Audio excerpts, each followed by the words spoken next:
हम कथा सुनाते राम सकल गुण धाम की। हम कथा सुनाते राम सकल गुण धाम की।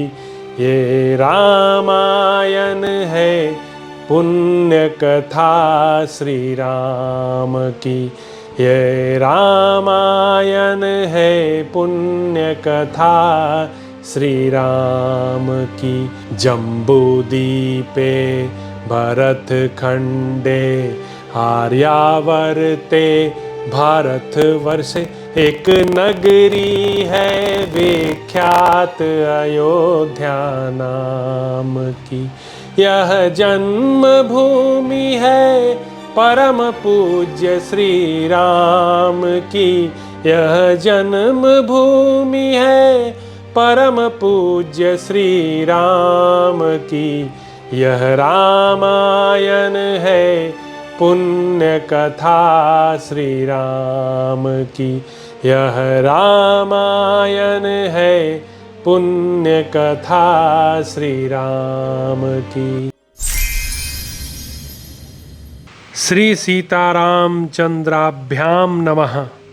श्रीमद् वाल्मीकीय रामायण भारत का स्वर्णिम महाकाव्य बालकांड। 70वां सर्ग। राजा जनक का अपने भाई कुशध्वज को सांकाश्या नगरी से बुलवाना। राजा दशरथ के अनुरोध से वशिष्ठ जी का सूर्यवंश का परिचय देते हुए श्रीराम और लक्ष्मण के लिए सीता तथा उर्मिला को वरण करना। तदंतर जब सबेरा हुआ और राजा जनक महर्षियों के सहयोग से अपना यज्ञ कार्य संपन्न कर चुके, तब वे वाक्यमर्मज्ञ नरेश अपने पुरोहित शतानंद जी से इस प्रकार बोले। ब्राह्मण, मेरे महातेजस्वी और पराक्रमी भाई कुशध्वज जो अत्यंत धर्मात्मा हैं, इस समय इक्षुमती नदी का जल पीते हुए उसके किनारे बसी हुई कल्याणमयी सांकाश्या नगरी में निवास करते हैं। उसके चारों ओर के परकोटों की रक्षा के लिए शत्रुओं के निवारण में समर्थ बड़े बड़े यंत्र लगाए गए हैं। वह पूरी पुष्पक विमान के समान विस्तृत तथा पुण्य से उपलब्ध होने वाले स्वर्गलोक के सदृश सुंदर है। वहां रहने वाले अपने भाई को इस शुभ अवसर पर मैं यहाँ उपस्थित देखना चाहता हूँ, क्योंकि मेरी दृष्टि में वे मेरे इस यज्ञ के संरक्षक हैं। महातेजस्वी कुशध्वज भी मेरे साथ श्री सीता राम के विवाह संबंधी इस मंगल समारोह का सुख उठावेंगे। राजा के इस प्रकार कहने पर शतानंद जी के समीप कुछ धीर स्वभाव के पुरुष आए और राजा जनक ने उन्हें पूर्वोक्त आदेश सुनाया। राजा की आज्ञा से वे श्रेष्ठ दूत तेज चलने वाले घोड़ों पर सवार हो पुरुष सिंह कुशध्वज को बुला लाने के लिए चल दिए, मानो इंद्र की आज्ञा से उनके दूत भगवान विष्णु को बुलाने जा रहे हों। सांकाश्या में पहुंचकर उन्होंने कुशध्वज से भेंट की और मिथिला का यथार्थ समाचार एवं जनक का अभिप्राय भी निवेदन किया। उन महावेगशाली श्रेष्ठ दूतों के मुख से मिथिला का सारा वृत्तांत सुनकर राजा कुशध्वज महाराज जनक की आज्ञा के अनुसार मिथिला में आए। वहां उन्होंने धर्मवत्सल महात्मा जनक का दर्शन किया। फिर शतानंद जी तथा अत्यंत धार्मिक जनक को प्रणाम करके वे राजा के योग्य परम दिव्य सिंहासन पर विराजमान हुए। सिंहासन पर बैठे हुए उन दोनों अमित तेजस्वी वीर बंधुओं ने मंत्रप्रवर सुदामन को भेजा और कहा, मंत्रिवर, आप शीघ्र ही अमित तेजस्वी इक्ष्वाकु कुलभूषण महाराज दशरथ के पास जाइए और पुत्रों तथा मंत्रियों सहित उन दुर्जय नरेश को यहाँ बुला लाइए। आज्ञा पाकर मंत्री सुदामन महाराज दशरथ के खेमे में जाकर रघुकुल की कीर्ति बढ़ाने वाले उन नरेश से मिले और मस्तक झुकाकर उन्हें प्रणाम करने के पश्चात इस प्रकार बोले। वीर अयोध्या नरेश, मिथिलापति विदेहराज जनक इस समय उपाध्याय और पुरोहित सहित आपका दर्शन करना चाहते हैं। मंत्रीवर सुदामन की बात सुनकर राजा दशरथ ऋषियों और बंधु बांधवों के साथ उस स्थान पर गए जहां राजा जनक विद्यमान थे। मंत्री, उपाध्याय और भाई बंधुओं सहित राजा दशरथ, जो बोलने की कला जानने वाले विद्वानों में श्रेष्ठ थे, विदेहराज जनक से इस प्रकार बोले। महाराज, आपको तो विदित ही होगा कि इक्ष्वाकु कुल के देवता ये महर्षि वशिष्ठ जी हैं। हमारे यहाँ सभी कार्यों में ये भगवान वशिष्ठ मुनि ही कर्तव्य का उपदेश करते हैं और इन्हीं की आज्ञा का पालन किया जाता है। यदि संपूर्ण महर्षियों सहित विश्वामित्र जी की आज्ञा हो तो ये धर्मात्मा वशिष्ठ ही पहले मेरी कुल परंपरा का क्रमशः परिचय देंगे। यूं कहकर जब राजा दशरथ चुप हो गए, तब वाक्यवेत्ता भगवान वशिष्ठ मुनि पुरोहित सहित विदेहराज से इस प्रकार बोले।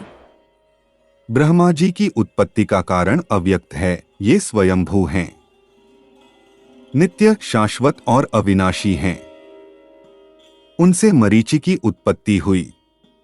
मरीचि के पुत्र कश्यप हैं। कश्यप से विवस्वान का और विवस्वान से वैवस्वत मनु का जन्म हुआ।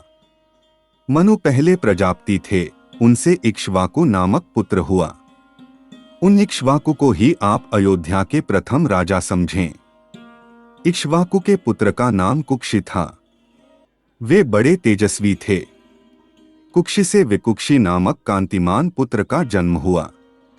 विकुक्षी के पुत्र महातेजस्वी और प्रतापी बाण हुए। बाण के पुत्र का नाम अनर्ण्य था। वे भी बड़े तेजस्वी और प्रतापी थे। अनर्ण्य से पृथु और पृथु से त्रिशंकु का जन्म हुआ। त्रिशंकु के पुत्र महायशस्वी धुंधुमार थे। धुंधुमार से महातेजस्वी महारथी युवनाश्व का जन्म हुआ। युवनाश्व के पुत्र मांधाता हुए, जो समस्त भूमंडल के स्वामी थे। मांधाता से सुसंधि नामक कांतिमान पुत्र का जन्म हुआ। सुसंधि के भी दो पुत्र हुए, ध्रुव संधि और प्रसेंजित। ध्रुव संधि से भरत नामक यशस्वी पुत्र का जन्म हुआ। भरत से महातेजस्वी असित की उत्पत्ति हुई। राजा असित के साथ है तालजंग और शशबिंदु, इन तीन राजवंशों के लोग शत्रुता रखने लगे थे। युद्ध में इन तीनों शत्रुओं का सामना करते हुए राजा असित प्रवासी हो गए। वे अपनी दो रानियों के साथ हिमालय पर आकर रहने लगे। राजा असित के पास बहुत थोड़ी सेना शेष रह गई थी। वे हिमालय पर ही मृत्यु को प्राप्त हो गए। उस समय उनकी दोनों रानियां गर्भवती थीं, ऐसा सुना गया है। उनमें से एक रानी ने अपनी सौत का गर्भ नष्ट करने के लिए उसे विषयुक्त भोजन दे दिया। उस समय उस रमणीय एवं श्रेष्ठ पर्वत पर भृगुकुल में उत्पन्न हुए महामुनि च्यवन तपस्या में लगे हुए थे। हिमालय पर ही उनका आश्रम था। उन दोनों रानियों में से एक, जिसे जहर दिया गया, कालिंदी नाम से प्रसिद्ध थी। विकसित कमलदल के समान नेत्रों वाली महाभागा कालिंदी एक उत्तम पुत्र पाने की इच्छा रखती थी। उसने देवतुल्य तेजस्वी भृगुनंदन च्यवन के पास जाकर उन्हें प्रणाम किया था। उस समय ब्रह्मर्षि च्यवन ने पुत्र की अभिलाषा रखने वाली कालिंदी से पुत्र जन्म के विषय में कहा, महाभागे, तुम्हारे उदर में एक महान बलवान, महातेजस्वी और महापराक्रमी उत्तम पुत्र है। वह कांतिमान बालक थोड़े ही दिनों में गर अर्थात जहर के साथ उत्पन्न होगा। अतः कमल लोचने, तुम पुत्र के लिए चिंता न करो। वह विधवा राजकुमारी कालिंदी बड़ी पतिव्रता थी। महर्षि च्यवन को नमस्कार करके वह देवी अपने आश्रम पर लौट आई। फिर समय आने पर उसने एक पुत्र को जन्म दिया। उसकी सौत ने उसके गर्भ को नष्ट कर देने के लिए जो गर विष दिया था, उसके साथ ही उत्पन्न होने के कारण वह राजकुमार सगर नाम से विख्यात हुआ। सगर के पुत्र असमंज और असमंज के पुत्र अंशुमान हुए। अंशुमान के पुत्र दिलीप और दिलीप के पुत्र भगीरथ हुए। भगीरथ से ककुत्स्थ और ककुत्स्थ से रघु का जन्म हुआ। रघु के तेजस्वी पुत्र प्रवृद्ध हुए, जो शाप से राक्षस हो गए थे। वे ही कलमाशपाद नाम से भी प्रसिद्ध हुए थे। उनसे शंखण नामक पुत्र का जन्म हुआ था।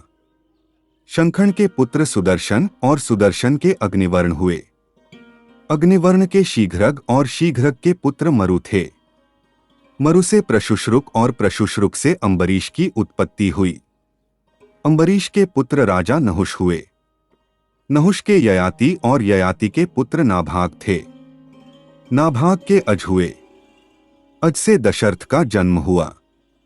इन्हीं महाराज दशरथ से ये दोनों भाई श्रीराम और लक्ष्मण उत्पन्न हुए हैं। इक्ष्वाकु कुल में उत्पन्न हुए राजाओं का वंश आदिकाल से ही शुद्ध रहा है।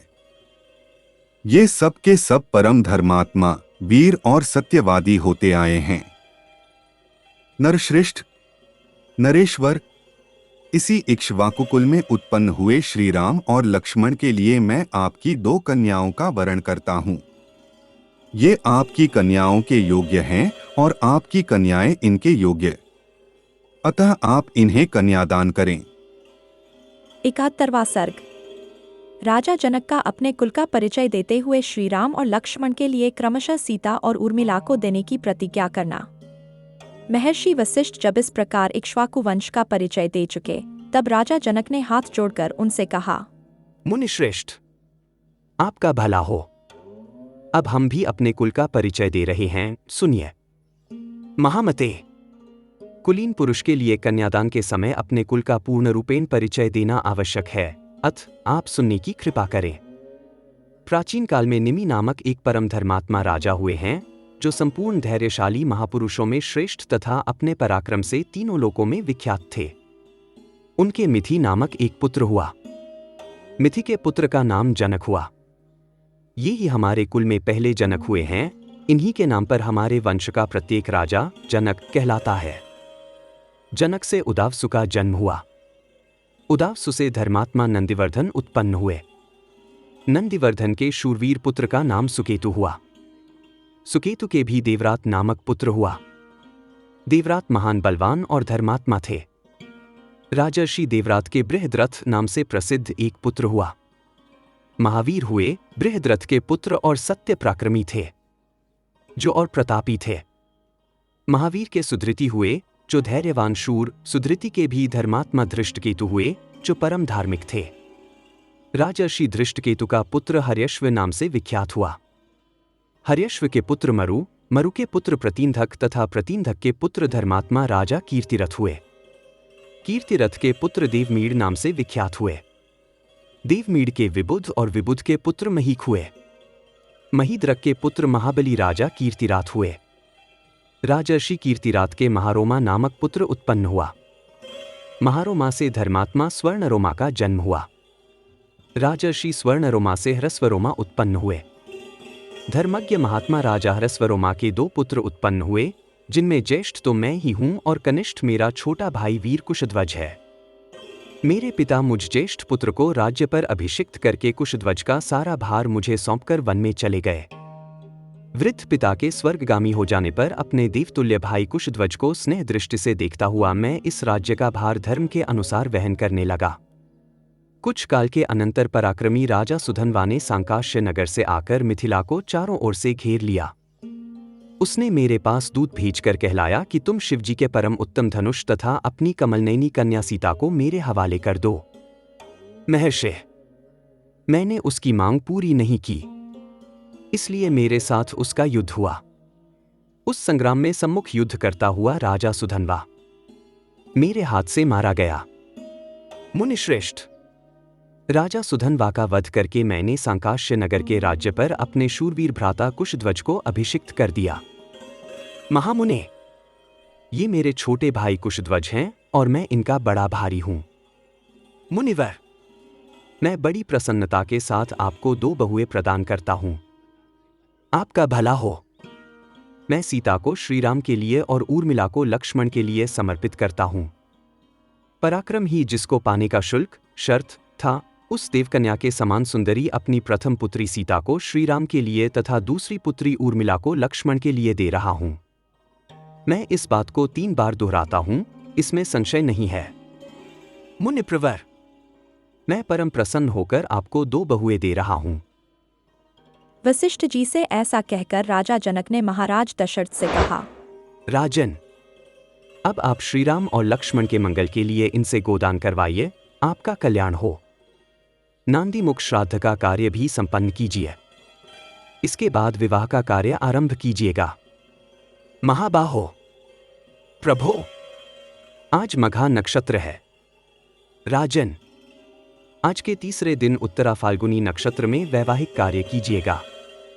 आज श्रीराम और लक्ष्मण के अभ्युदय के लिए गो, भूमि, तिल और सुवर्ण आदि का दान कराना चाहिए, क्योंकि वह भविष्य में सुख देने वाला होता है।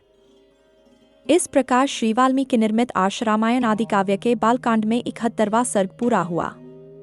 हम कथा सुनाते राम सकल गुण धाम की हम कथा सुनाते, राम सकल गुण धाम की ये रामायण है, पुण्य कथा श्री राम की ये रामायण है, पुण्य कथा श्री राम की। जम्बूदीपे भरत खंडे आर्यावर्ते भारत वर्षे, एक नगरी है विख्यात अयोध्या नाम की। यह जन्म भूमि है परम पूज्य श्री राम की, यह जन्म भूमि है परम पूज्य श्री राम की। यह रामायण है, पुण्य कथा श्री राम की। यह रामायण है, पुण्य कथा श्री राम की।